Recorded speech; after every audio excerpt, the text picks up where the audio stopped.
الحمد لله رب المشرقين ورب المغربين الذي خلق كل شيء زوجين وأوجب علينا الإحسان بالوالدين ونشهد أن لا إله إلا الله وحده لا شريك له وأشهد أن محمدًا عبده ورسوله سيد الكونين صلى الله عليه وعلى آله وصحابه وأتباعه أجمعين ليلا ونهارا في الطرفين فقد قال الله تعالى في كلامه المجيد وبرهانه التوحيد জবান খুলে পড়েন আউযু বিল্লাহি মিনাশ শাইতানির রাজীম বিসমিল্লাহির রহমানির রহিম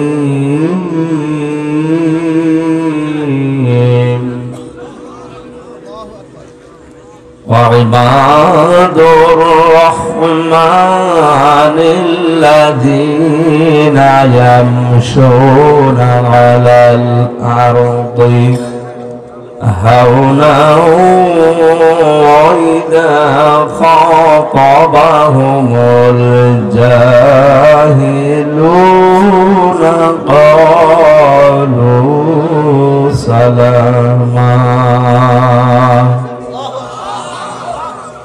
وقال تعالى في آية أخرى يا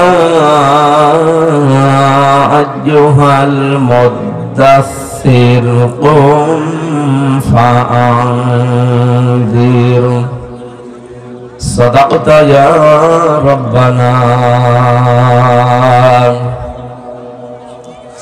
عن أبي هريرة رضي الله تعالى عنه قال قال النبي صلى الله عليه وسلم اتقي دعوة المظلوم فإنها ليس بينه وبين الله حجاب رواه مسلم وقال تعالى في شان حبيبي وما زادهم إلا إيمانا وتسليما اللهم صل على محمد وعلى آل محمد كما صليت على إبراهيم وعلى آل إبراهيم إنك حميد مجيد اللهم بارك على محمد وعلى آل محمد كما باركت على إبراهيم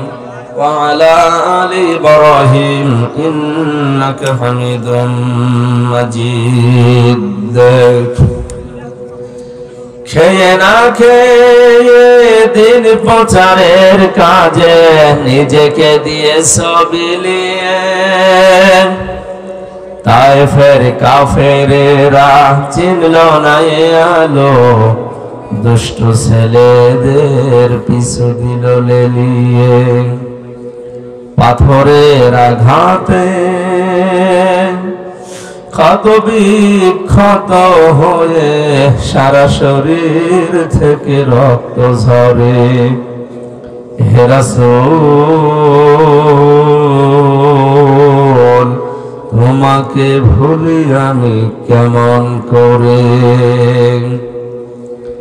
হাজারো ব্যথা বেদনার পরে ফিরে আসনি তুমি আপন ঘরে দিনের আলো তুমি ছড়িয়ে দিতে চলে গেলে মদিনায় মক্কা ছেড়ে হে রাসূল তোমাকে ভুলি আমি কেমন করে। হেরার গুহায় তোমারই ধ্যান, আসমান থেকে নামে আল কোরআন। ভাঙলো সবার ভুল তোমারই পরে, আসলো কোরআনের ছায়া তলে। খালিদ ওমর আলী আবু বকর, ইসলামী ঝান্ডা নিল যে তুলে। আল আমিন তুমি ছিলে চিরদিন সকল মানুষের তরে। হে রাসূল তোমাকে ভুলি আমি কেমন করে। আলহামদুলিল্লাহ। বাংলাদেশের ঐতিহ্যবাহী জেলা দিনাজপুর সদর থানার অন্তর্গত মোরাদপুর শাহী জামে মসজিদের 100 বছর পূর্তি উপলক্ষে ঐতিহাসিক তাফসিরুল কোরআন মাহফিলের স্বনামধন্য সভাপতি জনাব আলহাজ আনসার আলী, সহ সভাপতি শাহ মোহাম্মদ মহসিন রেজা, প্রধান অতিথি জনাব এমদাদ সরকার, আলহাজ তসলিম উদ্দিন সহ অন্যান্য মেহমান বৃন্দ, আরফা'না লাকা যিকরাক। এদের সম্মান মর্যাদা আছে, এই জন্য কোরআনের অনুষ্ঠানে এদের নাম দিয়েছেন। এটা আমরা শুধু দুনিয়া না, মরণের পরে যে অনন্তকালের জীবন শুরু হবে ওখানেও যেন আল্লাহ রাব্বুল আলামিন তাদের নাম জান্নাতের ওই অনুষ্ঠানে রেখে দেন। জান্নাতের ভেতরে এরকম একটা অনুষ্ঠান আল্লাহ নিজেই করবেন, আর নিজে থাকবেন সভাপতি, বিশ্বনবী হবেন প্রধান অতিথি। দাউদ নবী আলাইহিস সালামকে আল্লাহ রাব্বুল আলামিন সূরা তাহা তেলাওয়াত করে অনুষ্ঠান উদ্বোধন করাবে। যারা জান্নাত পাবে তারা থাকবে শ্রোতা। এই মাহফিলে যত মানুষের নাম পাচ্ছি, আমরা যারা এসেছি, জান্নাতে যদি জায়গা আমাদের না হয়, শ্রোতা হিসাবে যেন আল্লাহ একটু আমাদের জায়গা করে দেন, বলেন আমিন। নবীজি তার নিজের কণ্ঠে সূরা রহমান তেলাওয়াত করবে, মহান রব্বুল ইজ্জাত ওয়াল জালাল তার কুদরতের কণ্ঠে সূরা ইয়াসিন পড়ে শোনাবে। 50 আলফা সানা মিম্মা তাউদ্দুন। দুনিয়া 1 2 করে যেভাবে গণনা করো, জান্নাতের অনুষ্ঠানে আল্লাহর কণ্ঠে কোরআনের এক একটা আয়াত শুনতে সময় লাগবে 50,000 বছর। ওই অনুষ্ঠানে আল্লাহ যেন আমাদের সত্যি একটু জায়গা করে দেন, বলেন আমিন। আলোচনা রাখলেন মাওলানা হারুনুর রশিদ, মাওলানা শরীফ উদ্দিন সহ নাম না জানা অন্যান্য উলামায়ে কেরাম। মঞ্চে বসা বড় ভাই আলহাজ আরজান আলী, হাফেজ আবু বকর সিদ্দিক সহ নাম না জানা সম্মানিত উলামায়ে কেরাম। এই পৃথিবীতে সবচাইতে বেশি ভয় আল্লাহকে করে আলেমরা। কারা? বলেন বলেন। আলেম কারা, এ নিয়ে আমাদের দ্বিধাদ্বন্দ্ব আছে। ইমাম ইবনে তাইমিয়া রাহমাতুল্লাহ আলাইহি বলে, 3টা গুণ আলেমের ভেতরে থাকা বাঞ্ছনীয়, থাকতেই হবে। 1 নম্বরে যে আলেম দাবি করবে সে আল্লাহর কোরআন নিয়ে চিন্তা ভাবনা করবে। বাংলাদেশ সহ বিশ্বে আজ কোরআনে কারীম নিয়ে গবেষণা চিন্তা ভাবনা দিন দিন বাড়ছে না কমছে? না, কোথায় বাড়তেছে? এত বড় একটা মুসলমানের দেশ, 96% মানুষ এখানে আমরা মুসলমান। কোরআনের গবেষণাগার দেশে আছে? নেই। এই দেশে গবেষণা হয় লালনের জীবনী নিয়ে। কত মন গাঁজা খেয়েছে, এই গবেষণা করে ডক্টরের ডিগ্রি দিয়েছে। কোরআনের একটা আয়াত নিয়ে গবেষণাগার এই দেশে তৈরি হয় না, আফসোস আমাদের জন্য। কথা বলেন ঠিক কিনা? আমরা আহ্বান জানাবো, শুধু 564টা মসজিদ নয়, এর পাশাপাশি কোরআনে কারীমের গবেষণাগার এর পাশেই গড়ে তোলে, যেন অন্তত আলেম যারা কিয়ামতে পরিচয় দিতে পারে যে আমি আলেম ছিলাম। এত মর্যাদা আলেমদের, কিয়ামতে আল্লাহ যখন বিচার করবে সবার সামনে আলেমের বিচার হবে না, পর্দা দিয়ে টাঙিয়ে গোপনে বিচার করবে। এই মর্যাদাটা এই কারণে, কারণ এরা আর সাধারণ মানুষ নেই, এরা হয়ে গেছে নবীর ওয়ারিস, উত্তরাধিকারী। মানে আলেম শুধু নামের আগে লেখা আছে মাওলানা মুফতি, কোরআনে কারিম নিয়ে কোনো চিন্তা ভাবনা নেই, আর সেরকম সিস্টেমও আমাদের দেশে নেই। এখানে যারা অন্তত নিজের উদ্যোগে হোক, প্রাতিষ্ঠানিক উদ্যোগে হোক, যে কোনো কায়দায় আমরা যেন কোরআন কেন্দ্রিক জীবন যাপন করি, কোরআনের ভেতরে যেন আমরা প্রবেশ করি। দ্বিতীয় নম্বর, আলেম যারা, তাদের ইবাদত বন্দেগী বাড়বে। জেলখানায় আমি 3টা বছরে যে ইবাদত আমার জীবনে করলাম, আমার মনে হয় সারা জীবনে হবে কিনা আল্লাহ জানে। 24 ঘন্টা তালা মারা, কোনো কাজ নেই, কাম নেই। আমি আর মাওলানা মামুনুল হক সাহেবের পাশাপাশি রুমে 3টা বছর প্রায় একাধারে। ওনার আমল আছে, ডক্টর এলেমও আছে, আমলও আছে এবং ইখলাস আছে। ছেলে কথা না শুনে আমদাদ নারায় থাকবে, আমার শুধু শরীরে সাপোর্ট করছে না, তাই থাকবে আমি দিতাম। জ্বর এসেছে তো কণ্ঠ ভেঙে গেছে, আর আজকে জার্নি হয়ে গেছে, মানে একটা বেকার ঝামেলা ঘাড়ে নিয়ে সেই গায়ে বান্ধা কি হাতি বান্ধা কোথায়, সেখানে যে লালমনিরহাট বেকার গেলাম আর চলে আসলাম। প্রায় 150-300 কিলোমিটার আমার ফাল গেছে, শরীর আমার এই জন্য সাপোর্ট দিচ্ছে না। আলেমদের ঈমান আমল বাড়াতে হবে। মানে রাতের বেলা যেভাবে তেলাওয়াত করতেন, হাফেজ, লোকটা ভালো হাফেজ, কোরআন প্রতিদিন নফল নামাজ তাহাজ্জুদ মিলে 5-6 পারা 7 পারা পর্যন্ত তেলাওয়াত নামাজে দাঁড়িয়ে করতেন, অথচ বয়স 50-এর উপরে, আর আমার 33। তাই ওনার সাথে পাল্লা দিয়ে পারতাম না। আল্লাহ আলেমদের ইবাদত যেন বাড়িয়ে দেন। ইবাদতের ভেতরে যে স্বাদ, মজা, ওইটা আসলে আমরা পাই না, কারণ অধিকাংশ আলেম আমরা যারা এখন কোরআনে আল্লাহ কি বলতে চেয়েছেন ওইটাই বুঝি না, বাকি তো দূরের কথা। তাছাড়া যারা কোরআন বুঝে, হযরতে আলী ছিলেন আলেম, কি ছিলেন? আনা মাদিনাতুল ইলমি ওয়া আলিয়্যুম বাবুহা। বিশ্বনবী বলেন আমি এলেমের শহর, আর ওই শহরের দরজা হয়েছে আমার আলী। এলেম ছিল, এই জন্য নামাজে দাঁড়ালে তীর লাগলেও তিনি টের পেতেন না। নামাজে দাঁড়িয়ে মনে করতেন আমি আল্লাহর সাথে কথা বলছি। আলেমদেরও এরকম হওয়া দরকার। চুয়াডাঙ্গায় আমি প্রথম হাফেজ হওয়ার পরে যেদিন তারাবি পড়ালাম, চুয়াডাঙ্গা শহরের পাশে ভালো আলেম ছিলেন, উনি পেছনে দাঁড়িয়ে আমার তেলাওয়াত ছিল সূরা ইউসুফের, আকালা নিসওয়াতুন ফিল মাদিনাতি ইমরাতুল আজিজি, এই আয়াতের পরবর্তীতে নামাজ শেষ করার পরে বলছে হাফেজ সাহেব দরজা এখনো খুলিনি। দরজা খুলিনি মানে ইউসুফ নবীকে জামা ধরে টান দেওয়ার পরে উনি যে দৌড় দিয়েছিলেন, দরজার কাছে যাবার পরে দরজা খুলেছে না, উনি দৌড় দেওয়ার সঙ্গে সঙ্গে দরজা খুলে গেছে না। তাফসীরে খাসেন মুফাসসির লিখেছেন উনি যখন জুলাইখা টান দিয়েছে পেছন দিক থেকে, আল্লাহ পাক ফেরেশতা জিবরাইলকে সামনে এনে একটা চিঠি ধরেছিলেন। চিঠিটার ভেতরে লেখা ছিল আমি তোমার মালিক বলছে তুমি কিন্তু জিনা করতে পারো না। আলাকাদ হাম্মাত বিহি ওয়া হাম্মা বিহা। আল্লাহ পাক বলেন জুলাইখা যেভাবে রাজি হয়ে গিয়েছিল জিনা করার জন্য, ইউসুফ নবীও কিন্তু ঝুঁকে পড়েছিলেন। ঠিক আছে অর্থ? না না, আপনি আলেম, হুজুর তো কিছু বলেন না, আপনার দোষ না, আপনি তো লাইনের লোক।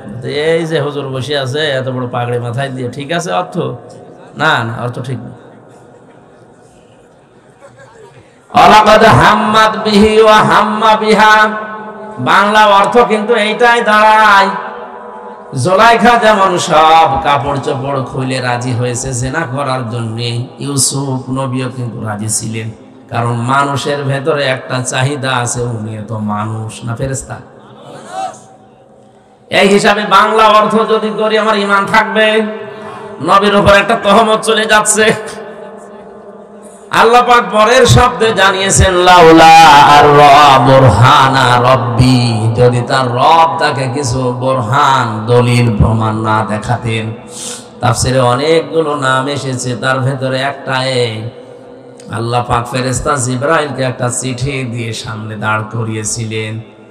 ফেরেশতা এসে বলে, দেখো এদিকে তাকাও, তোমার মন ওদিকে ঝুঁকে গেছে, কারণ যেমন তেমন মহিলা না, কিসের পরিমণি আর কিসের ঐশ্বরিয়া। এটা বিশ্ব সুন্দরী ছিল ওই সময়। আমি হাদিসে পড়েছি তামাম দুনিয়ায় 4 জন মহিলাকে আল্লাহ সব চাইতে বেশি সৌন্দর্য দান করেছিলেন। তার ভেতরে জুলাইখা 3 নম্বরে। সব চাইতে বেশি সুন্দরী ছিলেন পৃথিবীতে আমাদের আদি মাতা হযরতে হাওয়া আলাইহিস সালাম। 2 নম্বরে ইব্রাহিম নবীর দ্বিতীয় প্রথম স্ত্রী হযরতে সারা। 3 নম্বরে জুলাইখা। 4 নম্বরে আমাদের নবী মুহাম্মদ রাসূলুল্লাহর ছোট মেয়ে ফাতিমাতুজ জোহরা রাদিয়াল্লাহু তাআলা আনহা। তামাম দুনিয়া এত সুন্দর করে আল্লাহর কাউকে বানাননি, কিয়ামত পর্যন্ত বানাবেন কিনা তাও জানি না। পুরুষের ভেতরে যে 2 জন মানুষের নাম আমরা জানি সবচাইতে সুন্দর ছিল, তার 1 নম্বরে আমাদের নবী মুহাম্মদ রাসূলুল্লাহ, 2 নম্বরে ছিলেন হযরত ইউসুফ। তাহলে পৃথিবীর শ্রেষ্ঠ সুন্দর সুন্দরী দাঁড়িয়ে আছে, যৌবনের চাহিদা আছে, সব কমপ্লিট, 10টা দরজায় তালা লাগানো। ইউসুফ নবী কিন্তু এই দৃশ্যটা দেখে সব কাপড় চোপড় খুলে যখন জুলাইখা দাঁড়িয়ে আছে তিনি ঝুঁকে পড়েছিলেন। আল্লাহ প্রথমবার এইটাই দিয়েছে, ওয়ালাকাদ হাম্মাত বিহি ওয়া হাম্মা বিহা। একটা বিহি দেওয়া আছে আর একটা বিহা দেওয়া আছে, একটা পুরুষ একটা মহিলা। মানুষ হিসাবে 2 জনের চাহিদা ছিল, কিন্তু ইউসুফ নবীকে আল্লাহ দলিল দেখিয়েছেন, এজন্য তিনি সব কিছু বাদ দিয়ে দৌড় দিলেন। দরজার কাছে যখন যাচ্ছিলেন, মুফাসসির লিখেছেন ইউসুফ নবী ওই সময়ও কিন্তু ধারণা করে না যে দরজা খুলতে পারে, কারণ তিনি জানতেন যখনই আসেছি দরজাগুলো তালা লাগিয়েছে, 1টা 2টা না 10টা দরজায় তালা লাগানো। উনি আল্লাহর উপরে ভরসা করে গিয়েছেন, একেবারে দরজার কাছে যে দেখে না দরজা খোলে না। আল্লাহ পাক এইটাই জানিয়েছেন, আল্লাযীনা জাহাদু ফিনা লানাহদিয়ান্নাহুম সুবুলানা। এখানে কিন্তু সাবিল দেয়নি, আল্লাহ সুবুল দিয়েছেন। কোন মানুষ যদি আল্লাহর পথে চেষ্টা করে চলার জন্য সিদ্ধান্ত নিয়ে, মহান আল্লাহ তাকে হেদায়েতের রাস্তা দেখাতে হাজারো দরজা খুলে দেন। আপনি শুধু দাঁড়িয়ে যাবেন। ইমানের উপরে এই কঠিন পরিস্থিতিতে, যৌবনের চরম মুহূর্তে, এত বড় পদস্খলন যেখানে হওয়ার কথা, টিকেছিলেন। আল্লাহ এইটা লক্ষ্য করেছিলেন যে এত কঠিন জায়গায় টিকে থাকা অত সহজ না, কারণ বানিয়েছে কে? ভেতরের অবস্থা জানে কে? এরপরে ইউসুফ নবী যে পরীক্ষায় পাশ করে দরজা পর্যন্ত এসেছে, আল্লাহ পাক বলেন এবার আমার কুদরত আমি দেখালাম। দরজার কাছে এসে উনি কয়েক সেকেন্ড দাঁড়িয়েও ছিলেন, পেছনের দিকে তাকিয়ে দেখে যে মহিলা পেছন থেকে টান দিয়েছিল জামা ছিঁড়ে তার হাতে 1 টুকরা চলে গেছে, ধরতে পারে নাই। ইউসুফ নবী পেছনে ঘুরে সামনে ঘুরে দেখলেন দরজা খুলে গেছে। আপনি যদি টিকে থাকতে পারেন, সর্বশেষ যে জায়গায় আপনার রাস্তা শেষ, ওখান থেকে আমার আল্লাহর রহমত শুরু হয়। ইন্নাল্লাযীনা ক্বালু রাব্বুনাল্লাহু সুম্মা ইসতাকামু তাতানাজ্জালু আলাইহিমুল মালাঈকা। আল্লাহ পাক বলেন, কোন মানুষ যখন বলে আল্লাহ তুমি আমার রব, এই কথা বলার পরে টিকে থাকতে পারে, দৃঢ় হতে পারে, সিদ্ধান্ত নিয়ে অটল থাকতে পারবে, পৃথিবী একদিকে কিন্তু আমার রব একদিকে, এই মনে করে যারা ইমানের উপরে থাকতে পারে, তাতানাজ্জালু আলাইহিমুল মালাঈকা, তাদের বিপদে আপদে আমি আল্লাহ ফেরেশতা নাযিল করে সাহায্য করি। দিনাজপুরবাসী কোরআনের এই আয়াতের দিকে তাকান। তাতানাজ্জালু এটা মোসারে, বর্তমান ভবিষ্যৎ, প্রেজেন্ট ফিউচার। মালাকুন 1 বছর, মালাইকা বহু বছর। আল্লাহ কেন এই শব্দগুলো আয়াতের ভেতরে দিলেন?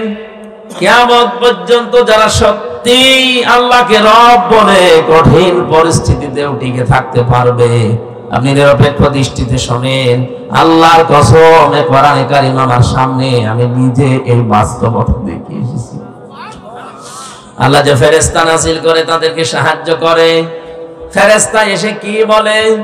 আল্লাহ তাখাফু ওয়া লা তাহজানু, কোনো ভয় নেই, কোনো চিন্তা নেই।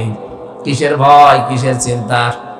হয়তো ওই লোকটা ওই সময় মারা যাওয়ার মুহূর্তে চিন্তা করতে পারে, আল্লাহ যে কঠিন জায়গায় আমি আছি, কঠিন পরিস্থিতিতে আছি, এই জায়গায় থাকা অবস্থায় যদি আমি মারা যাই, তাহলে আমার সন্তানের কি হবে, আমার স্ত্রীর কি হবে, আমার যে সম্পদের পাহাড় আছে, আমার বিভিন্ন ব্যবসা প্রতিষ্ঠান আছে, এগুলোর কি হবে, কে দেখবে? আল্লাহ পাক যেন কানে কানে ফেরেশতাদেরকে দিয়ে বলায়, বল তোর কোনো চিন্তা নেই, তুই চলে যা, তোর ওগুলো আল্লাহ দেখবে। এটা বলার কথা কারণও আছে। জেলখানাতে থাকার সময় এক কয়েদি, কারারক্ষী এসে বলছে, হুজুর একজনের ফাঁসি হওয়ার কথা। রাত 10টা 1 মিনিটে ফাঁসি হওয়ার, মাগরিবের পরে বললাম, স্যার আপনার ফাঁসি হবে, আপনি প্রস্তুতি নেন। উনি বলছে, কারারক্ষী ভাই আর কয় ঘন্টা আছে? বলে এখন 3 ঘন্টা। উনি বলে, দেখো 3টা ঘন্টা সময় নষ্ট করা দরকার নেই, আমি 2 ঘন্টা ঘুমালাম, তুমি আমার ডেকে দিও। দিনাজপুরবাসী আমরা আছি কোন জগতে? তারাও তো এই জগতেরই মানুষ। মাত্র 3 ঘন্টা পরে যার ফাঁসি, সেই লোকটা বলছে 2 ঘন্টা পরে আমার ডেকে দিও, আমি এখন ঘুমিয়ে গেলাম, অথচ তার ছেলে ঘুম হয়ে আছে।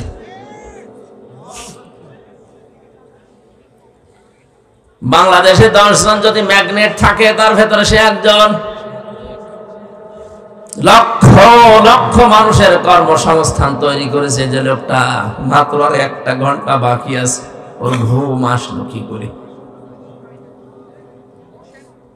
কারারক্ষী আমারে কেঁদে কেঁদে এই কথাই বলছিল। ওর বাড়ি মানিকগঞ্জে, তোরা বাড়ি না কি নাম যেন।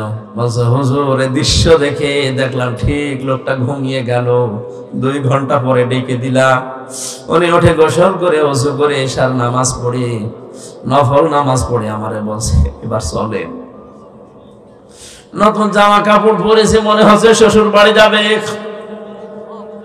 আল্লাহ পাক বলেন ফেরেশতাদের দিয়ে ওর কানের কাছে বলি, তোর কোনো চিন্তা নেই, তোর ছেলে গুম হয়েছে তাতে কি, তোর স্ত্রী আছে, তোর বিভিন্ন ব্যবসা প্রতিষ্ঠান আছে, সব আল্লাহ নিজের কুদরত দিয়ে দেখবে। আমি বিশ্বাস করেছি, কারণ ওই অবস্থা না হলে কোনোদিন একটা মানুষ এই মুহূর্তে ফাঁসির দড়ির দিকে যাওয়ার কথা না। এমনকি 2টা ঘন্টা ওর ঘুম আসার কথা না।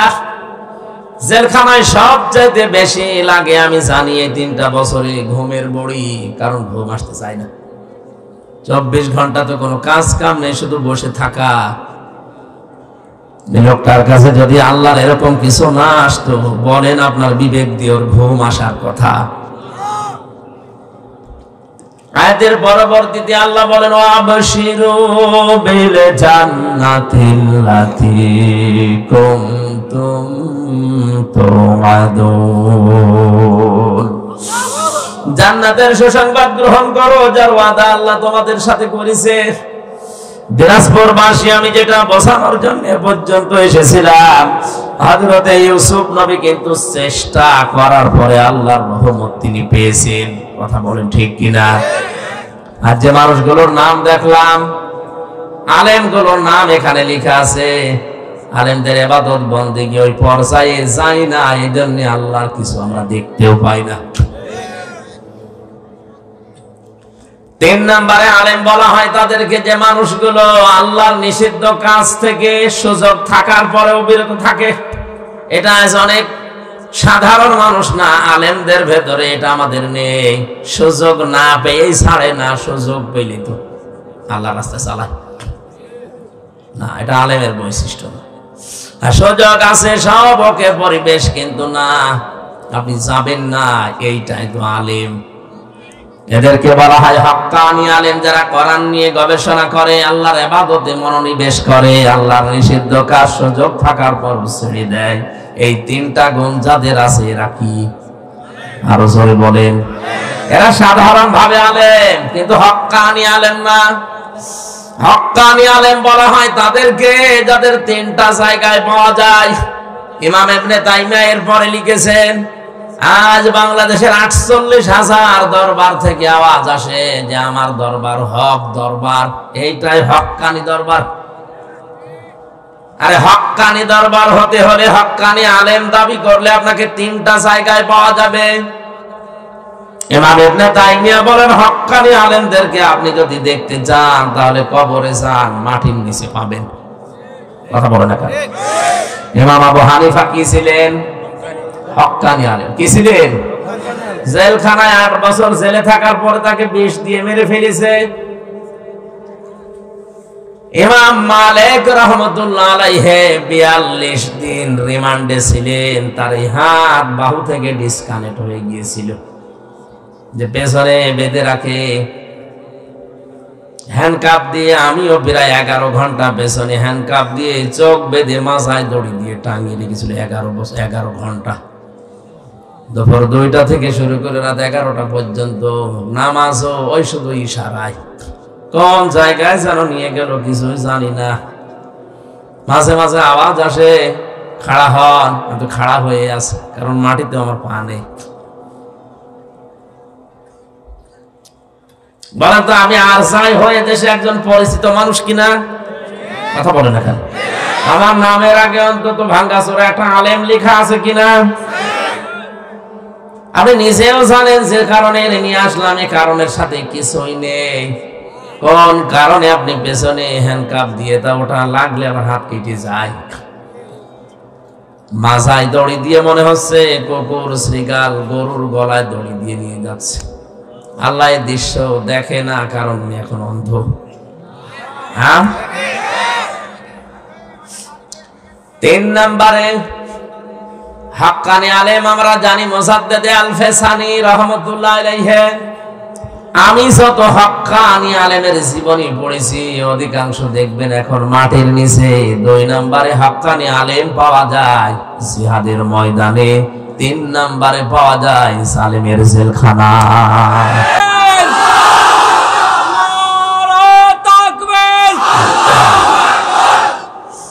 আমরা হক্কানি আলেম খোঁজার জন্য বিভিন্ন দরবারে যাই, গাছতলায় যাই, আস্তানায় যাই। কে বলেছে একটা অন্যায় দেখে যে লোকটা প্রতিবাদ না করে চুপ করে থাকে, নবীজির ভাষায় ওই লোকটা বোবা শয়তান। আর আসতে বলেন, এদেশে আমার যতটুকু ধারণা কারো লাগতো না অন্যায় শুরু হলে 48,000 পীর যদি একবারে প্রেস ক্লাবের সামনে গিয়ে বলতে এটা চলতে দেব না, জীবন দেব, এটা চলতে দেব না, কোনো অন্যায় দেশে প্রমোট করতে পারতো না। এত বেশি বেশি খাবার খায়, শুধু ভড়ি ভড়ি ছাড়া কিছু পাওয়া যাচ্ছে না। এত বড় বড় ভড়ি হয়, আমার তো মনে হয় ও কোন মারা যাবে। মহিলারা ওদেরকে দেখে লজ্জা পায়, আল্লাহ সেলিমে হয় আমাদের আর পেট হয় এর। কি পেট দাও, আখের পেট মানুষ। কোরআন নাযিল হওয়ার পর দিন থেকে আজকের এই দিন পর্যন্ত যত মানুষ কোরআন শুনেছে শুনবে, এই শ্রোতা আল্লাহর ভাষায় 3 প্রকার। কয় প্রকার? এখানে যারা বসে আছেন আপনি মেলান তো কোন প্রকারে আছেন? আল্লাহ পাক বলেন 1 নম্বরে শ্রোতা কোরআনের তারা হবে। ওয়াকালাল্লাযীনা কাফারু লা তাসমাউ লিহাযাল কুরআনি ওয়ালগাউ ফীহি লাআল্লাকুম তাগলিবুন। সূরা হামিম সেজদা 24 নম্বর পারা 18 নম্বর পৃষ্ঠার 10 নম্বর লাইনে 26 নম্বর আয়াত। এটা আল্লাহ পাক বলেন, হে নবী, কাফেরেরা কোরআন শুনবে না, শুনতেও দেবে না। যেখানে আয়োজন হবে ওরা হট্টগোল করে, গন্ডগোল করে, বিশৃঙ্খলা সৃষ্টি করে বন্ধ করে দেবে। আর ওরা মনে মনে মানুষকে বলবে কোনো চিন্তা নেই, বন্ধ করো, গালিব হওয়া যাবে। যদি বিজয়ী হতে চাও তাহলে কোরআনের আলোচনা বন্ধ করো, কোরআনের তাফসীর যেখানে হওয়াটা বন্ধ করে দাও, তাহলে বিজয়ী হবে তোমরা। এই সিদ্ধান্ত কাফেরদের। কাদের? আরো জোরে বলেন কাদের? কোরআনে কারিমের অনুষ্ঠানগুলো আজ বাংলার বিভিন্ন প্রান্তে যারা বিভিন্ন সোতানাতা ওসিলা দিয়ে বন্ধ করে দিচ্ছেন, আল্লাহর কসম আপনিও কাফের। আপনার নামের আগে যতই মুসলমান লেখা থাক, আর আপনার ওই যে কাঁটা আছে আগা, মনে করছেন আগা কাটা, আমি মুসলমান না, আগা কেটে দিলে মানুষ মুসলমান হয়, তাহলে ছাগল কি ছাগল মুসলমান না? আপনি তো মুসলমান ঠিক ওই ধরনের ছাগলের মতো। কোরআনের প্রথম শ্রোতাই হচ্ছে কাফেরেরা। কোরআন শুনলেই বাধা দিত। এখন যদি বলেন না, ও হাজী সাহেবের নামের আগে মোহাম্মদ লেখা আছে, আরে ভাই ও হজ করে এসেছে কাবা শরীফ থেকে, আর কাবার সভাপতি ছিল আবু জেহেল। ও তো শুধু একবার হজ করে চলে এসেছে, আর ওই ঘরের সভাপতি ছিল। কোরআনের শ্রোতা 2 নম্বরে তারা, ওরা শুনতে আসে, বিশ্বাসও করে। আমির হামজা বানিয়ে বলবে না, আল্লাহর কথাই বলবে, শুনেও মন দিয়ে।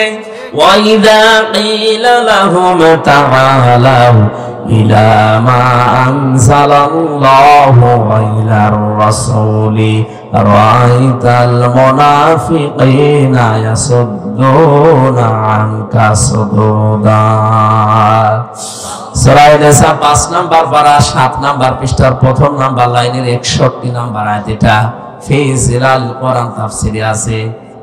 হে নবী, যখন ওদেরকে বলবেন আসো আল্লাহর বিধানের দিকে, রাসূলের আদর্শের দিকে, রাআইতাল মুনাফিকিনা, আপনি দেখবেন মুনাফিক যারা, ওরা শুনতে এসেছিল, বিশ্বাসও করছিল, কিন্তু যখন দেখবে যে এগুলো তো আমাদের বাস্তবের সাথে মেলে না, কারণ আমরা যে রাস্তায় হাঁটি সে রাস্তায় এগুলো মিলছে না, তখন আস্তে করে পেছন দিক থেকে তারা কেটে পড়বে। এগুলো নির্ভেজাল টাটকা মুনাফিক। মোনাজাতের আগে দেখেন কোনটা ওঠে না, তারপরে একেবারে ওটা করার দরকার নেই। আমি গুণ বললাম। 3 নম্বরে কোরআনের শ্রোতা তারা, আল্লাহ পাক বলেন ইন্নামাল মুমিনুনা আল্লাযীনা ইযা যুকিরাল্লাহু ওয়াজিলাত কুলুবুহুম ওয়া ইযা তুলিয়াত আলাইহিম আয়াতুহু যাদাতুহুম ঈমানা ওয়া আলা রাব্বিহিম ইয়াতাওয়াক্কালুন। সূরা আনফালের 2 নম্বর আয়াত। এখানে একটা তথ্য আছে, এই ভালো করে শুনুন, বাইরে যে গিবত করবেন না। মতপার্থক্য থাকতে পারে এই আয়াতের ব্যাপারে আলেমদের, কিন্তু একটা মত তো আপনি নিতেই পারেন। একটু ভালো করে শুনবেন, এটা যদি বুঝে আপনি আমল করতে পারেন, আমার যতটুকু কোরআনের উপরে বিশ্বাস আছে, বাস্তবতায় আমি যা দেখছি এদেশের হাজারো দরবার এমনি বন্ধ হয়ে যাবে। একটু মিলান তো। আল্লাহ বলেন কোরআনের শ্রোতা 3 নম্বরে তারা, যাদের সামনে আল্লাহর আয়াত পড়লে ওদের অন্তরাত্মা কেঁপে ওঠে, ওদের কলবে কাঁপ ধরে। কোথায়? বলেন বলেন। ওয়াইদা তুলিয়াত আলাইহিম আয়াতুহু যাদাতুহুম ঈমানা। আরে মানুষগুলোর সামনে কোরআনে কারীম তেলাওয়াত করলে যখন ওরা বোঝে, অনুধাবন করে, উপলব্ধি করতে পারে, তখন ওদের ঈমান যা আছে আরো বেড়ে যায়। কোরআনের আলোচনা ঈমান বাড়ে ঈমানদারের। কার? আরো জোরে বলেন। এ কোরআন নবীজি আবু জেহেলের সামনেও পড়েছিলেন, আবু বকরের সামনেও পড়েছিলেন। 2টার নামের আগে কি আছে? আবু। বলেন বলেন। এক আবু জেহেল কোরআন শোনার পরে ওর শয়তানি বেড়েছে, আর এক আবু বকর কোরআন শোনার পরে ওনার শয়তানি না, ওনার ঈমান বেড়ে গেছে। এখানে যদি আবু বকরের মতো মন নিয়ে বসেন, মাস্ট বি আপনার ঈমান বাড়বে, এই গ্যারান্টি আল্লাহ। যাদাতুহুম ঈমানা, আপনার ঈমান বাড়বে। কিন্তু আবু জাহেলের মন নিয়ে যদি কেউ বসে, ওর ঈমান না, ওর শয়তানি বাড়বে।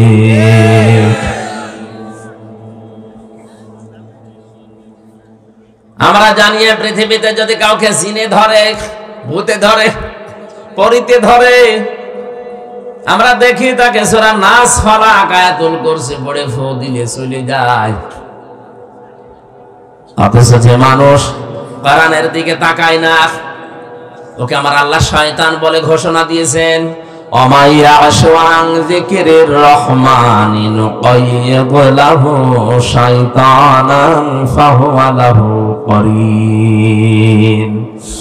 সূরা যুখরুফের ভেতরে আছে 25 পারার 11 পৃষ্ঠার প্রথম লাইনে আছে, আল্লাহ পাক বলেন আমার কোরআন থেকে যে লোকটা মুখ ফিরিয়ে নেয়, আমি আল্লাহ ওর পেছনে একটা শয়তান নিযুক্ত করে দেই। ও আর শয়তান তখন পার্থক্য থাকে না, দুইটাই এক হয়ে যায়। একটু খেয়াল করেন, শয়তান আল্লাহর বিধান লঙ্ঘন করেছে একটা, কয়টা বলেন না কেন? কিন্তু আল্লাহর বিধানের বাইরে নতুন করে কোন আইন বা বিধান ও বানায়নি। আল্লাহ বলেছিলেন সেজদা দেয়নি, এতটুকুই। কথা বলে না কেন? ওকে আল্লাহর আইনের বিরুদ্ধে নতুন করে কোন আইন বানিয়েছে? বলেন না। ওর দোষ ছিল একটা, যে মানে নাই আল্লাহর একটা বিধান। এজন্য আল্লাহকে মারদুদ, শয়তান, রাজিম কত কিছু বলে জান্নাত থেকে দূর করে দিয়েছে। দুইটা জিনিস থেকেও বঞ্চিত, কোনোদিনও ক্ষমা পাবে না, কোনোদিন জান্নাত পাবে না। একটা বিধান শুধু মানে নাই, নতুন করে কোনো কিছু ওই বিধানের বাইরে তৈরি করতে যাবে, করে নাই।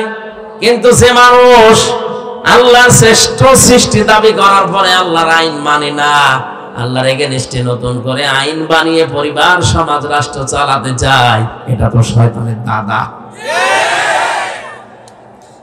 জিন শয়তান আয়াতুল কুরসি নাস ফালাক পড়লে চলে যায়। আর এরকম শয়তান যারা আছে এদেরকে পুরা কোরআন পড়িয়ে ফু দেবে। সুতরাং আল্লাহর আইনের বিরুদ্ধে যারা আইন বানাচ্ছেন, আল্লাহর কোরআনের এগেইনস্টে যারা নতুন নতুন নিয়ম নীতি বানিয়ে দুনিয়ার মানুষকে শান্তি দিতে চান, শান্তি আপনি দিতে পারবেন না, আর অশান্তির দাবানল চলবে। এর একটা প্রমাণ এই শরীফ থেকে শরীফা। আপনি হাতে টের পাচ্ছেন না কোথায় যাচ্ছে এটা? সকালবেলা একটা লোক বললো আমি শরীফ, বেকালে বলছে না আমার শরীফা মনে হচ্ছে। আপনার মনে হোক, এ পর্যন্ত থাকলেও তো ছিল। এটা যদি রাষ্ট্রীয় ভাবে আপনি কায়েম করে ফেলতে পারেন সংসদে, হাইকোর্টে যদি এটা পাশ হয়ে যায়, কি হবে বুঝতে পারছেন? বিকাল বেলা বলবে আমি তো শরীফা, আমার এই মহিলা হোস্টেলে সিট দেন। আপনি যদি বলেন না দেব না, আপনার এগেইনস্টে মামলা হবে। এখন যে মহিলা হোস্টেলে আপনার মেয়ে আছে, আপনার বোন আছে, আপনার ফুফু আছে, যত শরীফা দাবি করুক না কেন, মাল তো শরীফ, মাল শরীফ না। ওরে যদি ওখানে থাকতে দেন, ঠিক থাকবে। একজন প্রশ্ন করছে, যুবক যুবতী এক জায়গায় থাকা জায়েজ আছে কিনা? জায়েজ আছে, কিন্তু থাকবেন কি করে? আপনি তো থাকবেন না, থাকবে? যুবক যুবতী এক জায়গায় ঘুমানো জায়েজ আছে কিনা ফতোয়া দেন। ফতোয়া দেব কি? আপনি কি ঘুমাবেন? আপনি ঘুমাবেন? আপনি শরীফ থেকে শরীফা হয়ে মহিলা হোস্টেলে সিট নিয়ে আপনি ঘুমাবেন? পরবর্তী প্রজন্ম যা আসবে সব জারজ আসবে, সূক্ষ্ম ষড়যন্ত্র করে আমাদেরকে লূত আলাইহিস সালামের জামানার ওই জাতির মতো বানাতে অনেকে চেষ্টা চালাচ্ছে। এই সমকামিতার বলছে না এটা হিজরা। কে বলেছে হিজরা? হিজরা এটা শারীরিক সমস্যা। আর এই সমকামিতা যারা প্রমোট করছেন, এটা কিন্তু আপনার মানসিক সমস্যা। মানসিক বিকৃতি করে ফেলেছেন আপনি। আল্লাহর বিধানের বাইরে নতুন করে বিধান চালু করতে চাচ্ছেন, তার সৃষ্টিকে আপনি পাল্টিয়ে দিতে চাচ্ছেন। অনেকে আজ বিভিন্ন জায়গায় দেখা যাচ্ছে ডাক্তার দিয়ে, অনেক মেয়ে পর্যন্ত সার্জারি করে নিজের শরীরের গঠন পাল্টিয়ে কোন কায়দায় যেন লজ্জায় স্থান পাল্টিয়ে ওরা ছেলে হওয়ার চেষ্টায় আছে। পারবেন না, কিয়ামতের আগে এটা সম্ভব না। কেন সম্ভব না বলেন তো?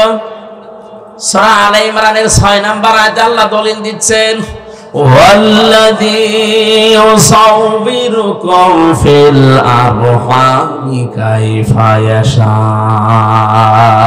লা ইলাহা ইল্লা হুয়াল আজিজুল হাকীম।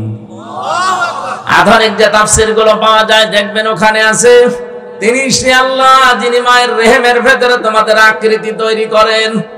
তাহলে আকৃতি বানানো, এই গঠন বানানোর দায়িত্ব কার?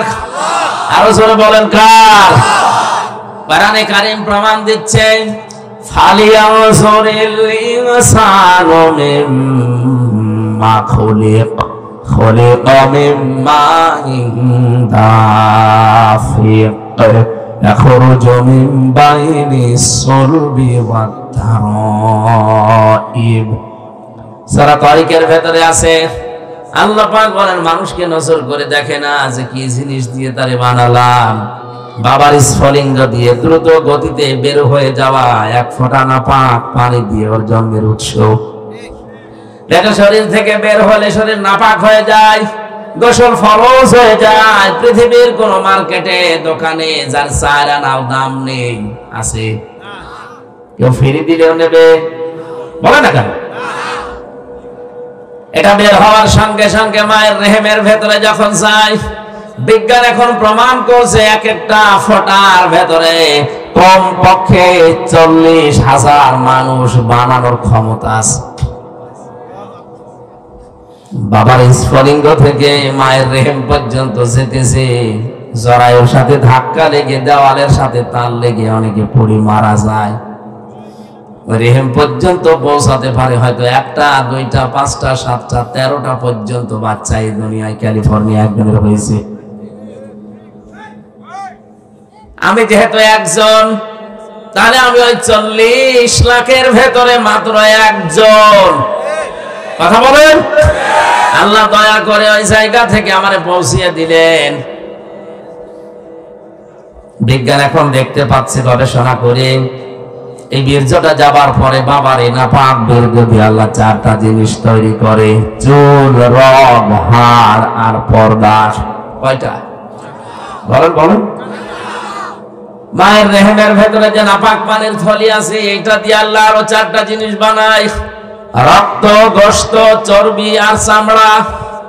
4 8টা জিনিস যখন এক হয়, আল্লাহ পাক বলেন আমার বান্দা আর বান্দি বানাতে আমি আল্লাহ 5টা জিনিস আমার রব নামের খাতিরে দান করি। ওয়াজআলা লাকুমুস সামআ ওয়াল আবসারা ওয়াল আফইদা ইলা আখিরি আয়াত। সূরা নাহাল 14 নম্বর পারার 14 নম্বর পৃষ্ঠার 14 নম্বর লাইনের 78 নম্বর আয়াতের মাঝে আছে আমি আল্লাহ শ্রবণ শক্তি, দর্শন শক্তি, বাক শক্তি, আকেল শক্তি আর ঘ্রাণ শক্তি, এই 5টা আমার রব নামের কারণে দান করি। দিনাজপুর বাসী মগজ যদি থাকে মাথায় চিন্তা করেন, আল্লাহ যদি ওই সময় একটাও কম দিত আপনি হতেন কিন্তু অপূর্ণাঙ্গ। দর্শন শক্তি যদি আল্লাহ না দিত আপনি কানা হয়ে দুনিয়ায় আসতেন। কথা বলে না কেন? অনেক কানা দুনিয়ায় আসে না। আপনি যদি কানা হতেন তখন বুঝতেন কি ঠেলা। কুমিল্লায় একবার খাবার খাচ্ছিলাম, পাশে দেখে এক অন্ধ, বিদ্যুৎ চলে গেল, আমরা হাউমাউ করছি কোথায়, তাড়াতাড়ি জেনারেটর চালু করেন, কারেন্ট কোথায় গেল, আলো নেই। মাত্র 2 মিনিটের ভেতর ওনাদের জেনারেটরও নষ্ট, আলোর ব্যবস্থা করতে পারে নাই। অন্ধ আমার হাত চেপে ধরে বলছে হুজুর মাত্র 2 মিনিট কারেন্ট চলে গেছে, আপনি চিল্লাচ্ছে। অথচ আজ 42 বছর আমার জীবনে কারেন্ট নেই। 2 মিনিটের ভেতরে যদি আপনি এত চিল্লা পাল্লা করেন, আমি 42 বছরে তো আমার কান্নাকাটি করার দরকার কি? আল্লাহ হারিয়েছি আমি ছাড়া দুনিয়ায় কেউ জানে না। আপনি একটু চিন্তা করেন যারা অন্ধ, উনি ওই দিন একটা তথ্য বলেছিলেন, হুজুর আপনারা যারা চোখওয়ালা মানুষ স্বপ্ন দেখেন, কিন্তু আমরা যারা অন্ধ তারা স্বপ্ন দেখি কিন্তু কিছু দেখতে পাই না, শুধু আওয়াজ শুনি। কত বড় নিয়ামত এই দর্শন শক্তি আল্লাহ পেটের ভেতরে আপনাকে দিয়েছেন। আল্লাহ পাক বলেন এই ৮ ৫ ১৩টা যখন এক হয়ে যায় তখন ওর আকৃতি তৈরি করার জন্য ফেরেশতারা আমাকে ৪০ দিন পরে যেটা পাল্টায় আমারে জিজ্ঞাসা করে এটা করব কি, এর ছেলে বানাবো না মেয়ে বানাবো। ইয়াখলুকু মা ইয়াশাউ ইয়াহাবু লিমান ইয়াশাউ ইনাসা ওয়া ইয়াহাবু লিমান ইয়াশাউ যুকুর। সূরা শুরার 49 নম্বর আয়াতে আছে আল্লাহ পাক বলেন তিনিই সৃষ্টি করেন যেভাবে ইচ্ছা, কাউকে মেয়ে কাউকে ছেলে। এই যে কাউকে মেয়ে কাউকে ছেলে সিদ্ধান্ত আসে কার থেকে? বলেন বলেন। আল্লাহ সিদ্ধান্ত নিয়ে লোকটাকে বানিয়েছে পুরুষ ছেলে। এটা যে এখন বলে না আল্লাহর আইন আমার ভালো লাগছে না আমি মেয়ে হয়ে যাব, ও আল্লাহর চাইতে বেশি বোঝে। সুতরাং পাগলামি যারা করছেন আপনারা থামেন। আপনারা কোন উদ্দেশ্যে করছেন কেউ ধরতে না পারলো, আলেমরা ধরে ফেলেছে। জাতিকে আপনারা আল্লাহর গজবে ফেলার জন্য চেষ্টায় আছেন। লোত নবীর জামানায় এই গোনাটা চালু হওয়ার কারণে আল্লাহ তাদেরকে ধ্বংসই শুধু করেননি, ওই জায়গাটা ডেড সি মৃত সাগর বানিয়ে দিয়েছে জর্ডানে। এখনো পৃথিবীর ইতিহাসে আছে না নেই? ওখানে কোনো কিছু ডবে না, সব বেশি থাকে। আপনি নিজে দেখে আসেন। এই গজবের যদি বাংলাদেশেও গ্রাস করে আর চালু হয়ে যায়, আল্লাহর কসম এই সমকামিতার কারণে বাংলাদেশটা আল্লাহ ডুবিয়ে দিতে পারে। এমনিতে ডোবার ভেতরে আছি আমরা। কক্সবাজারের যে বিশাল সমুদ্র, আমার মনে হয় 50 হাত উঁচু হয়ে যদি একবারে পানি আসে দেশটা আর খুঁজে পাওয়া যাবে না। আপনি কার ভরসায় কাজ করেন? একটু ভয় আসে না মনের ভেতরে?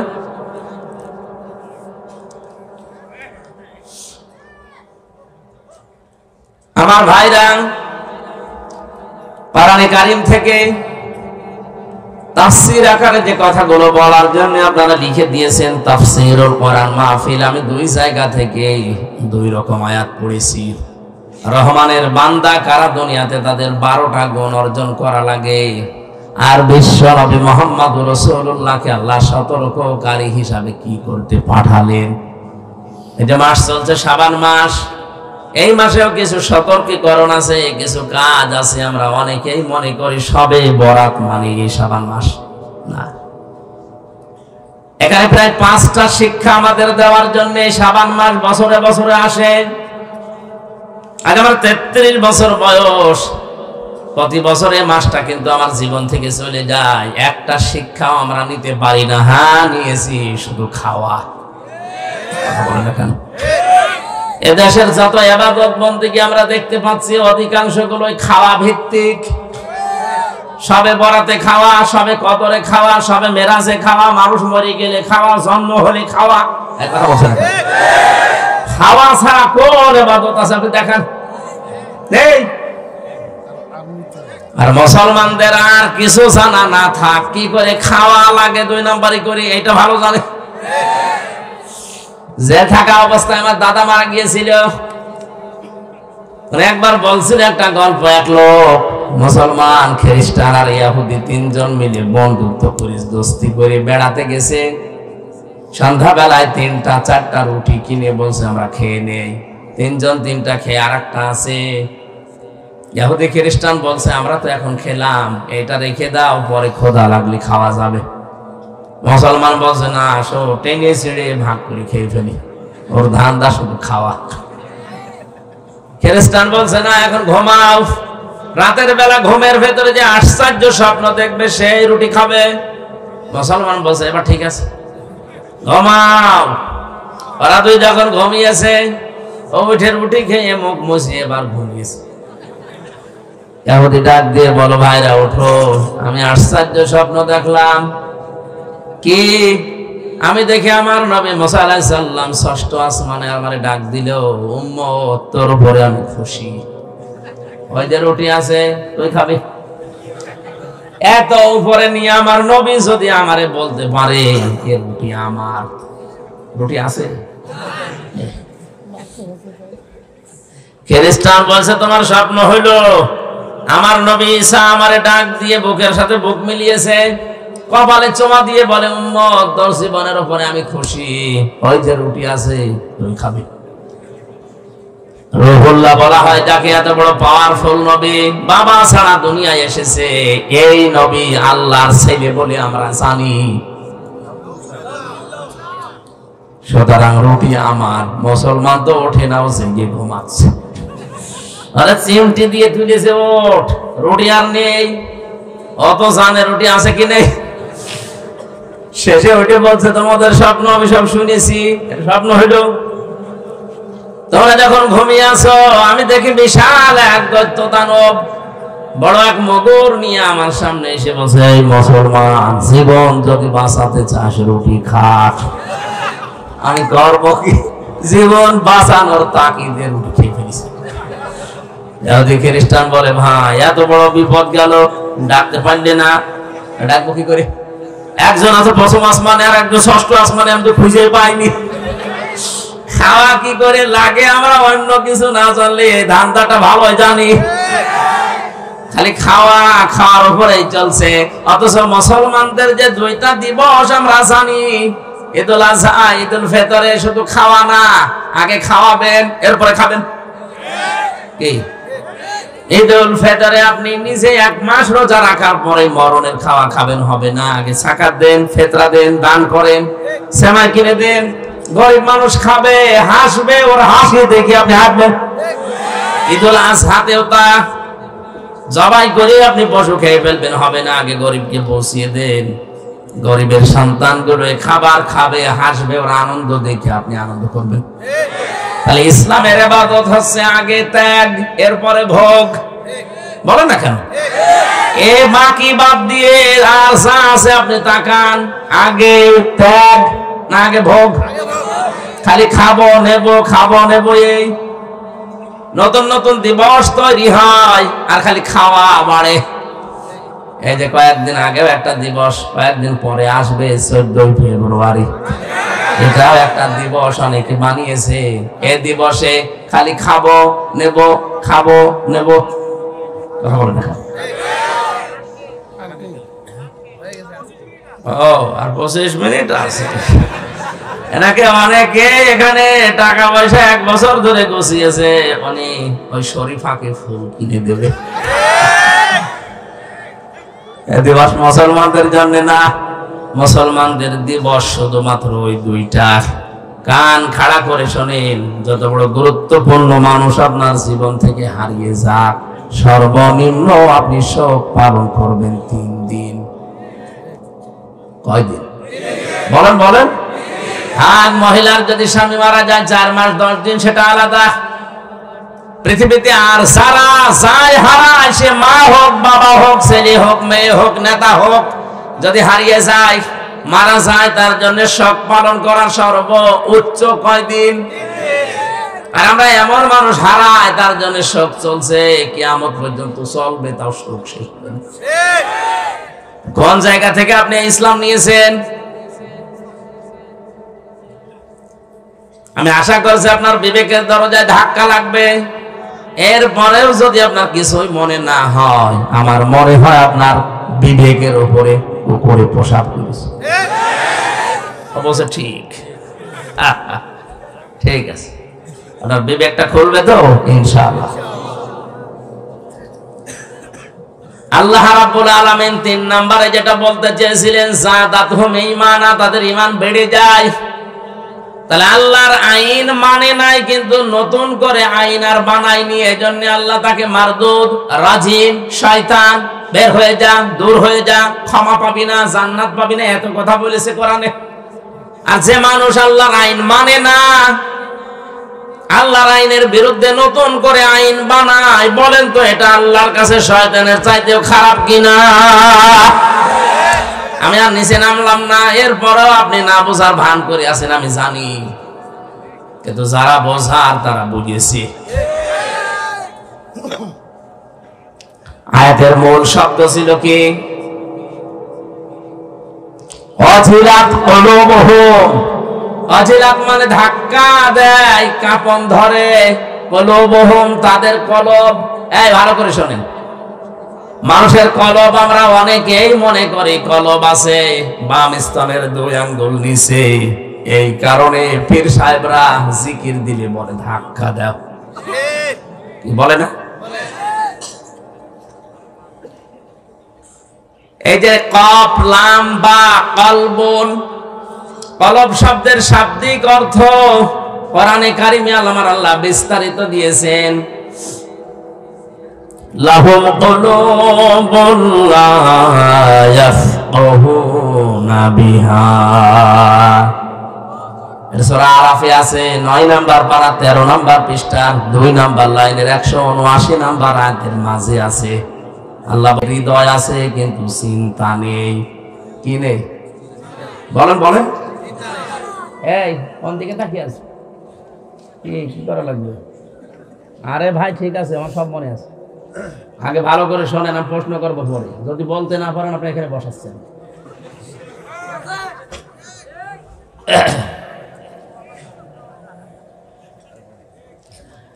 খেয়াল করে শোনেন, অনেক বেদাত এই দেশ থেকে বিদায় হবে আয়াতটা বুঝলে। আল্লাহ বলেন তাদের কলব আছে, হৃদয় আছে, কিন্তু কোনো চিন্তা নেই, তারা বোঝে না। তাহলে কলবের কাজে আয়াত দ্বারা প্রমাণ কি? চিন্তা করা, বোঝা, কি করা? বলেন বলেন। আমরা যেটা বলেছি বাম স্তনের 2 আঙ্গুল নিচে এটা আছে, এখানে যদি আপনি ধাক্কা দেন তাহলে পরিষ্কার হবে, আপনি ভালো হয়ে যাবেন। হাদিস বলা হয় এখান থেকে দলিল দিয়ে, আলা ইন্না ফিল জাসাদি মুদগাতুন ইদা সালুহাত সালুহাল জাসাদু ওয়া ইদা ফাসাদাত ফাসাদাল জাসাদু আলা ওয়া হিয়াল কলব। নবীজি বলেন সাবধান, জেনে রাখো প্রতিটি মানুষের শরীরের ভেতরে একটা গোস্তের টুকরা আছে। আমি আলেমদেরকে বলছি আলা ইন্না ফিল জাসাদি, নবীজি কিন্তু আলা ইন্না ফিল সদরি দেয়নি, দিয়েছে যে বুকের ভেতরে। আলা ইন্না ফিস সিররি, মাথার ভেতরে কোন জায়গার নাম নবীজি নির্ধারিত করেননি, বলেছে মানব শরীরের ভেতরে। মাথা কি শরীরের অংশ না? বুকটা শরীরের অংশ না? এক কথা বলেন। আমার 3.5 হাত বডি শরীরের অংশ, তাহলে এর ভেতরে কোন জায়গায় আছে যে গোস্তের টুকরাটা ভালো হলে মানুষ ভালো হয়ে যায়, খারাপ হলে মানুষ খারাপ হয়ে যায়। আল্লাহ জেনে রাখো ওয়াহিয়াল কলব, ওই গোস্তের টুকরার নাম হচ্ছে কলব। নাম কি?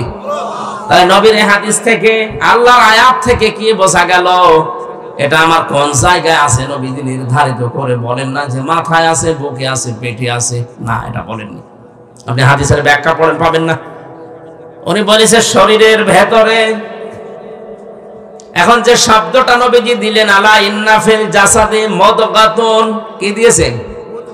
মুদগা কাকে বলা হয়?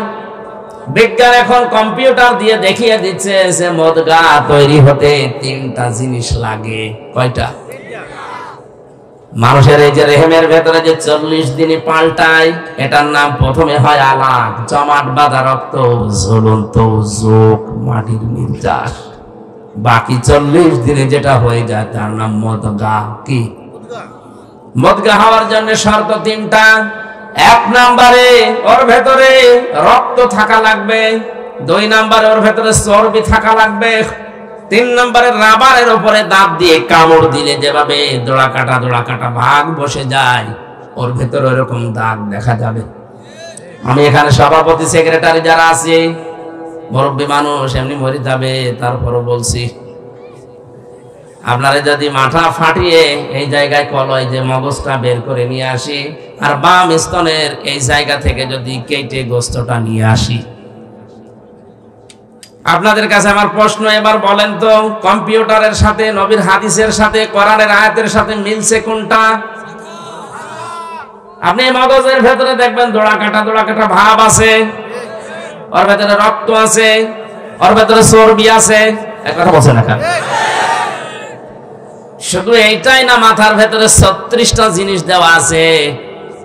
এর সামনে যেটা ফ্রন্টাল লব, অক্সিপিটাল লব, কম্পিউটার থাকলে আপনার এখানে আমি একেবারে হাতে কলমে দেখিয়ে বুঝিয়ে দিতে পারতাম। আপনি তারপরও দেখবেন মানব দেহের এই যে বিভিন্ন জায়গায় যে জয়েন্ট গুলো আছে মাথার মগজ নিয়ে সব নিচে দেখতে পারবেন। কলবের কাজ চিন্তা করা, আল্লাহর নবীর ভাষায়ও এটা যদি খারাপ হয়ে যায় মানুষ খারাপ হয়। এবার আপনার বিবেক দিয়ে বলেন, মানুষ কি চিন্তা করে বুক দিয়ে না মাথা দিয়ে? বলেন সবগুলোই তো মিলছে এই জায়গা। হ্যাঁ, যদিও আলেমদের মতভেদ আছে এটা নিয়ে, কিন্তু মিলছে তো আমি দেখছি এই জায়গায়। তা আপনি যে বললেন বাম স্তনের 2 আঙ্গুল নিচে ধাক্কা মার ওটা পরিষ্কার হবে, জিনিস তো ওখানে নেই, বুক ব্যথা হবে। আর আমার মনে হয় বাম স্তনের 2 আঙ্গুল নিচে যে গোস্তের টুকরা ওইটা পরিষ্কার হলে মানুষ ভালো হয় না। মানুষ ভালো হয় যখন এইটা পরিষ্কার হয়। আজ এইটা পরিষ্কার নেই এই জন্য ঘুষ খায়, এইটা পরিষ্কার নেই এই জন্য জেনা করে, এইটা পরিষ্কার নেই এই জন্য আল্লাহর বিরুদ্ধে আইন বানায়। এটা পরিষ্কার থাকলে জীবনে কাজ করতে পারতো না। কোরআনের শ্রোতা 3 নম্বরে তারা যারা কলব ধাক্কা দেয়, ঝালঝালা পয়দা হয়, শরীরের পশমগুলো খাড়া হয়ে যায়। ওয়াইদা সামিউ মা উনজিলা ইলার রাসূলি তারা আ'য়ুনাহুম তাফিদু মিনাদ দাম'i মিম্মা আরাফু মিনাল হক ইয়াকুলুনা রাব্বানা আমান্না ফাকতুবনা মা'আশ শাহিদিন। সূরা মায়েদা 7 নম্বর আর 1 নম্বর পৃষ্ঠা 1 নম্বর লাইনের 83 নম্বর আয়াত এটা। হে নবী, আপনি যখন কোরআন শোনাবেন মানুষদেরকে, যারা আপনার বক্তব্য বুঝতে পারবে, উপলব্ধি করবে, দেখবেন ওদের চোখ দিয়ে পানি পড়ছে। কোরআনের আলোচনায় সবার চোখে পানি আসে না, আমরা তো বুঝেই না হাতে পানি আসবে কি করে। কোরআনের শ্রোতাদের বৈশিষ্ট্য 3 নম্বর এটা, ওয়ালা রাব্বিহিম ইয়াতাওয়াক্কালুন। কোরআন শুনে বুঝে উপলব্ধি করে বাড়ি যাওয়ার সময় সিদ্ধান্ত নেয়, জীবন চলে গেলেও আল্লাহর উপরে ভরসা আমি শেষ করব না। জোরে বলেন সুবহানাল্লাহ। তাহলে আমরা কোরআনের 1 নম্বর শ্রোতা হতে চাই না, 2 নম্বরও না, 3 নম্বরটা হতে চাই। কথা বলেন। এই কোরআন থেকে আমরা তেলাওয়াত করলাম সূরা মুদ্দাসসিরের মাত্র 2টা আয়াত। জবান খুলে তাফসীর আকারে শোনার জন্য আল্লাহর কালাম পড়েন। আউযু বিল্লাহি মিনাশ শাইতানির বিসমিল্লাহির রহমানির রহিম।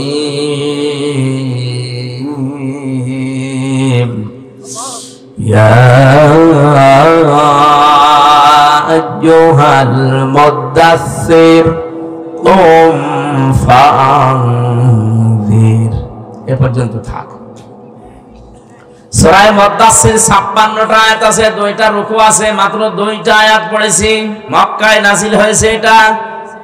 কোন আয়াত থেকে কেউ যদি কথা শুনতে চায় 5টা বিষয় খেয়াল করা লাগে।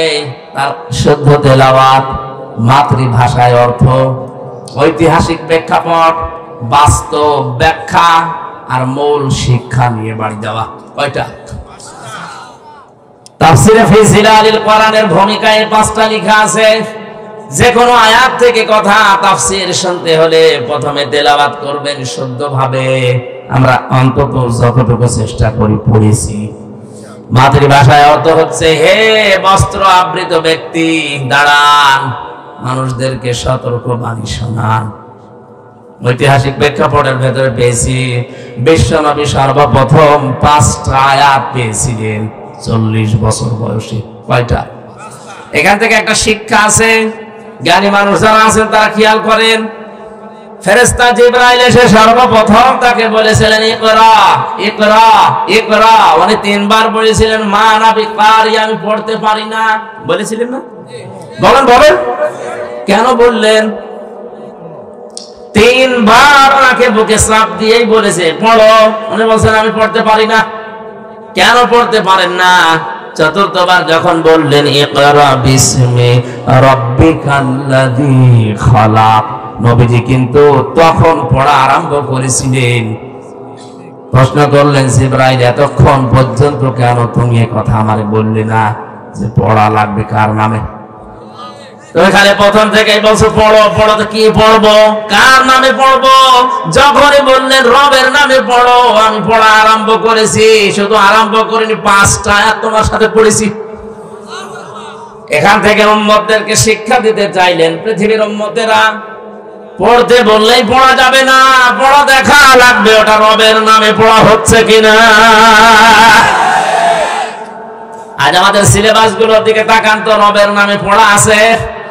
আর যেগুলো ছিল তুলে দিয়ে এমন এমন দৃশ্য যেখানে দিয়ে দিয়েছে, আমরা একবারও কি চিন্তা আসে না বিশ্ব নবী নবুয়ত পাওয়ার প্রথম নাম্বারে শিক্ষা দিলেন উম্মতেরা পড়া পড়লেই হবে না, রবের নামে পড়তে হবে। রবের নামে না পড়লে মানুষ যে শিক্ষিত হয় কিন্তু জানোয়ার হয়, তার প্রমাণ আমি নিজে দেখেছি। এ চোখে দেখলাম একজন ওযু করছে, 5.5 বছর 6 বছরের ছেলে পায়ে পানি ঢেলে দিচ্ছে ছাত্র, ওস্তাদের পায়ে, শিক্ষকের পায়ে ময়লা আছে এই জন্য ছোট্ট হাত দিয়ে পরিষ্কার করে দিচ্ছে পানি ঢেলে। আমি এইটাও দেখেছি এই চোখে। ভার্সিটিতে ক্লাস চলছে, শিক্ষককে ছাত্র জুতা দিয়ে পিটাচ্ছে যে শালা তোরা মেরেই ফেলবো। শিক্ষক বলছে বাবা তুই আমারে মাফ কর, জীবনে আর ক্লাস নেব না। বলছে না শালা তোরে আমি দায়িত্ব দিলাম, তুই করলি না, তোরে মেরেই ফেলবো। এটাও ছাত্র, ওইটাও ছাত্র। এটা কেবল শুরু করেছে, মানুষের মতো মানুষ হচ্ছে কারণে পড়েছে ইকরা বিসমি রাব্বিকাল্লাযী খালাক। ও পড়েছে কার নামে? আরো জোরে। আর ওইটা মাস্টার্স করার পরেও জানোয়ার হয়ে গেছে। কোরআনের শিক্ষা যাদের ভেতরে নেই ওরা যে জানোয়ার, আমি নিজে দেখে এসেছি। আপনি মনে করছেন 33 বছর বয়স আর কি দেখেছেন, কি দেখেছে আপনি টের পাচ্ছেন না। বাস্তবে এমন এমন মানুষের সাথে সময় কাটিয়েছি, ওগুলো মানুষ বললে গোনা হবে। সর্বোচ্চ বিদ্যাপীঠ থেকে মাস্টার্স করে এসে ওই জায়গায় চেয়ারে বসা, কিন্তু মানুষের সাথে এমন আচরণ করে, আমার নিজের সাথে যদি এটা করে এই লোকটারে ধরলে কি করতো? অথচ লোকটা মাস্টার্স করা। কোরআনের শিক্ষা রবের শিক্ষা নেই, এজন্য মানুষের পরিবর্তে হয়ে গেছে শিক্ষিত শয়তান। নাই তো উস্তাদকে কেউ জুতা দিয়ে পিটাতে পারে?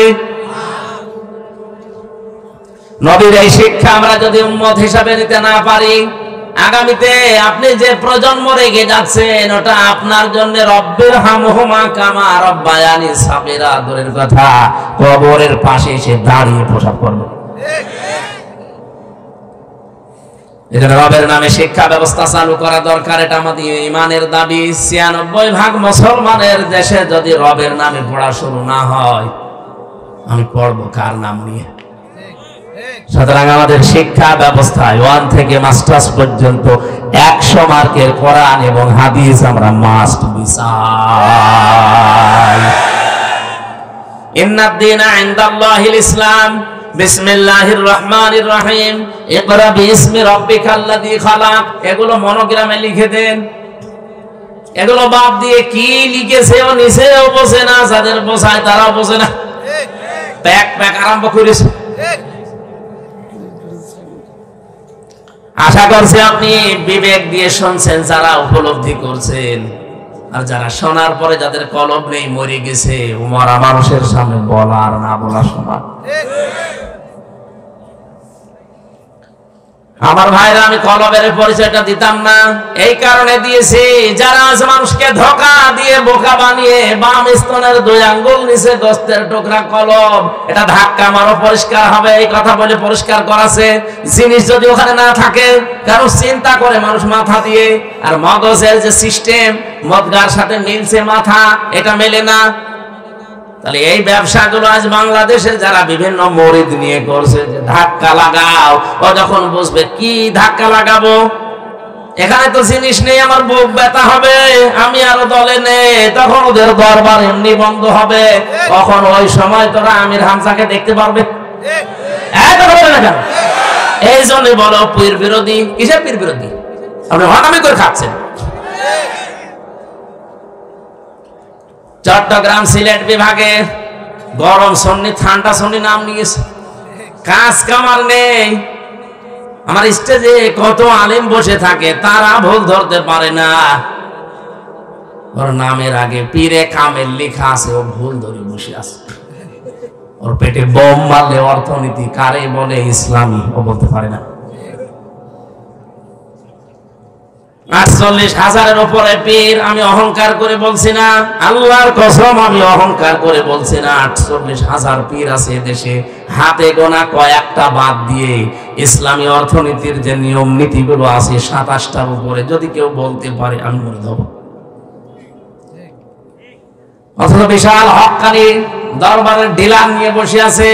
মোশারাকা কি, মোদারাবা কি, মোরাবাহা কি, এক একটা আবার 6 প্রকার, 5 প্রকার, 3 প্রকার, ও কিচ্ছু জানে না। ইসলামী যে অর্থনীতি একটা চ্যাপ্টার আছে, এটা যে একটা ইবাদত, ও জানেই না, পীর হয়ে বসে আছে। অথচ নামাজের পরে আল্লাহ যাকাত ভিত্তিক অর্থনীতির কথা দিয়েছেন না দেননি? কয়বার? 82 বার। কয়বার?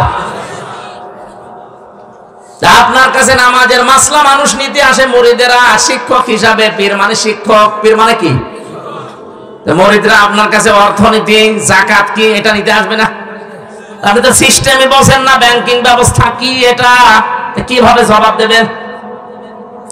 আপনি এজন্য ধোকা দিয়ে বোকা বানিয়ে ওরে বলছে তুই জিকির কর, তোর কলবে ময়লা, হো হো কিছু নেই, আন্দাজ। আল্লাহর এই নামকে যারা পরিবর্ধন করে জিকির করাচ্ছে, আপনার ডবল শাস্তি হবে। এটা সূরা ফুরকান 19 নাম্বার পারার 4 নাম্বার পৃষ্ঠার 13 নাম্বার লাইনে আছে, ওয়াল্লাযীনা লা ইয়াদউনা মা'আল্লাহি ইলাহান আখার। এই যে মা মানে সঙ্গে, আল্লাহকে ডাকে কিন্তু আল্লাহর পাশাপাশি অন্য কাউকে ডাকে। আজ বিভিন্ন জেলাতে, বিশেষ করে ব্রাহ্মণবাড়িয়া, কুমিল্লার ওই লাইনে আল্লাহকে কিছুক্ষণ ডাকার পরে পরে দেখি মাঝে মাঝে ইয়ালি বাবা, শালি বাবা, খাজা বাবা, এই কথা বলছেন না? এগুলো প্রকাশ্য শিরক এবং কবিরা গুনাহ।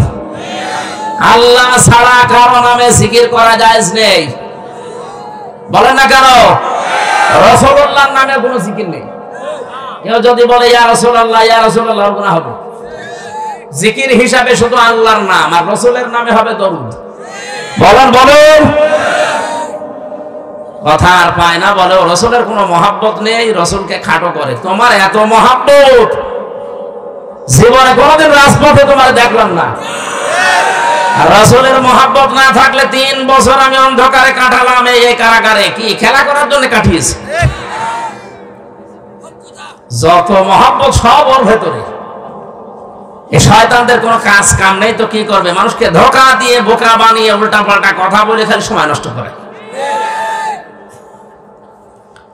নবীজি এই শিক্ষা নিয়ে বাড়ি আসার সময় বলেন তো এই তথ্য যদি ফাঁস হয় যে আসলে তো ধোঁকা, এ ভুয়া, এই তিশার, এই যে কি নাম জানো,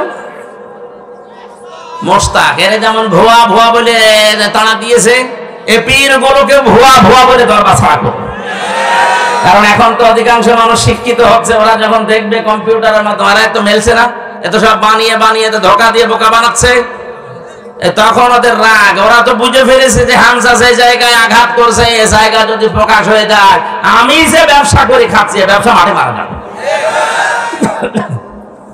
কথা তোলে অনেকে যে কিয়ামতে এক এক পীর নাকি লক্ষ লক্ষ মুরিদ নিয়ে আসবে কিয়ামতে। কে বলেছে? পুরা মিথ্যা কথা। কিয়ামতে প্রতিটি মানুষ আল্লাহর সামনে দাঁড়াবে স্রেফ একা একা। সূরা মরিয়ম 16 নাম্বার পারা 10 নাম্বার পৃষ্ঠা 15 নম্বর লাইনের 85 নাম্বার আয়াত, 95 নাম্বার আয়াতে আছে, অকুল্লুহুম আতিহি ইয়াউমাল কিয়ামাতি ফারদা। কিয়ামতে প্রতিটি মানুষ আল্লাহর কাছে দাঁড়াবে কয়জন করে?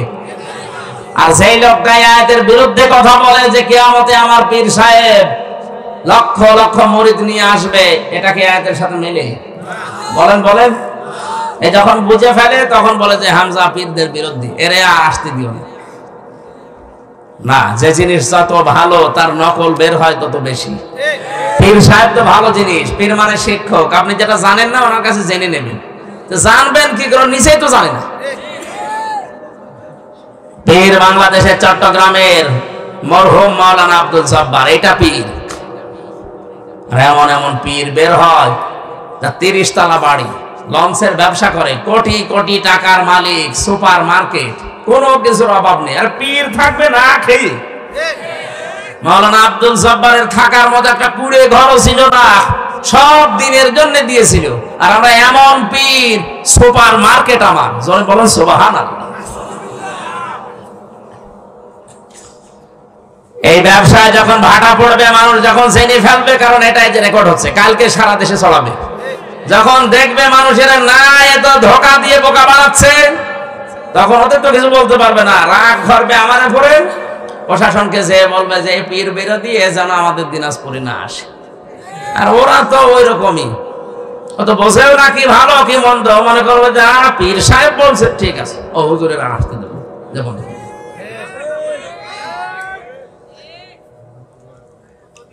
নবীজি মুহাম্মদুর রাসূলুল্লাহ 5টা আয়াত নিয়ে আসছিলেন, এত ভয় পেয়েছিলেন। বিশ্বনবী বলেন, বাড়িতে যাওয়ার সময় দেখি ওই ফেরেশতা আকাশ আর জমিনে বিশাল একটা চেয়ারের ভেতরে উনি আছে, ওনাকে দেখে আমি ভয় পেয়ে গেলাম। তাফসীরে ইবনে কাসিরে পড়েছে, বিশ্বনবী দৌড় দিতে গিয়ে পড়ে গিয়েছিলেন। তাড়াতাড়ি করে নিজেকে সামলিয়ে বাড়িতে এসে স্ত্রীকে বললেন, জাম্মিলুনি জাম্মিলুনি ইয়া খাদিজা, আমার ঢেকে দাও, আমি ভয় পেয়েছি। হযরতে খাদিজা ওই দিন 5টা কথা বলেছিলেন। কয়টা? আরো জোরে বলেন বলেন। কোন স্ত্রী যদি তার স্বামীর পক্ষে এই 5টা কথা বলতে পারে, ওই স্বামী আল্লাহর জান্নাতি। আর আমার যে শরীর, গলা, এমনকি 12টা বাজে এখন, কিছুক্ষণ পরে বোম ফুটবে। কি আর 1 মিনিট পরে বোম ফোটা শুরু হবে। ওম ফাংজিরের ব্যাখ্যা এখন আর সম্ভব না, আগামীতে নিয়ে আসেন। নিয়ে আসেন। আপনি এত তারিখে তুলেন কেন? আমি সেই আসরের সময় এসে বসে আছি, হ্যাঁ, তুলতে তুলতে রাত 10:45 বাজালেন, আমি মাহফিলে চলে যেতাম। কথা ঠিক নেই, আমার খাতায় লিখে দিয়েছে রাত 9টা থেকে 11টা, আর চলছে রাত 11টায়। কথা ঠিক থাকে না, আমার মাহফিল আছে। আগামীতে এলাকায় আমার আর নিয়ে আসবেন না। না, 12টার পরে আমি কথা বলি না, আমার উস্তাদের মা বাবারও নিষেধ। এত রাত পর্যন্ত কথা বলা ঠিক না, আমার তো বাসা লাগবে না। কালকে আবার সকালে আছে সিরাজগঞ্জে, বিকালে আছে বগুড়ায়, রাত্রে আছে আবার সিরাজগঞ্জ। আমি পারছি না ভাই, আজ শেষ করতে গেলে এখন 1-1.5 ঘন্টা 2 ঘন্টা লাগবে। আমি মাপ চেয়ে শরীরের দিকে তাকিয়ে শেষ করছি, আপনারা যা করবেন করেন, আমি পারবো না। আরো আগের দিন তুলতে বলছিলাম, ওনারা সে শহরে বসিয়ে রেখেছি, শেষ আসরের পরে এসেছি, আর নিয়ে আসছে রাতে 10:45। মানুষের ব্যাগ কালেকশন, এখন টাকা দেবে মানুষ। এই চলে যেন না, এখন 12টা বাজে, অন্তত ফুল যারা কিনেছেন ফুল পরে দেবেন। বসেন, যারা যাচ্ছে মাহফিলের খরচের জন্য দয়া করে কিছু দিয়ে যান। আমি মুসাফির, অসুস্থ এবং মাজলুম মানুষ, দোয়া করবেন সব। বারাকাল্লাহু লানা ওয়া লাকুম ফিল কোরআন।